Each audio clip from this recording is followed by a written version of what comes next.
Watu wawili wameuawa katika kijiji cha Luanda, kaunti ya Vihiga baada ya kupigwa risasi na maafisa wa polisi. Tukio hili likijiri kufuatia mzozo uliozuka baada ya waendeshaji bodaboda mjini humo kudai kuhangaishwa na polisi na kukamatwa kiholela. Crispin Otieno ana maelezo zaidi. Hivi ndivyo hali ilivyokuwa katika mji wa Luanda, kaunti ya Vihiga siku ya Jumatatu. Vitoa machozi vikitanda hewani mchana kutwa. Makabiliano makali yakichipuka baina ya waendeshaji bodaboda na maafisa wa polisi.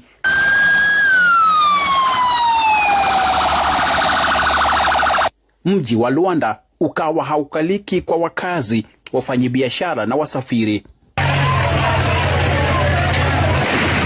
Milio ya risasi, ving'ora vya magari ya polisi na urushaji mawe zilishuhudiwa mjini humo kwa saa kadhaa.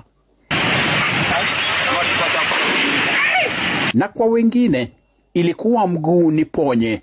Hali ikawa mbaya zaidi baada ya watu wawili kuuawa katika vurumai hilo.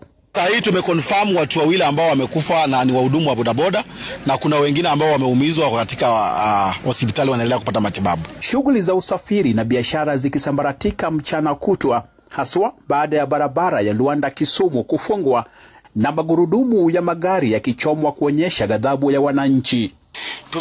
Jambo la kuzunisha, tumeenda jana la kuzunisha, tumeenda station sisi kama viongozi ili kujadili amani. So kuanzia jana na leo tunafaa ile kitu imefanyika saa hii ni kujiona mbuzi na kondoo.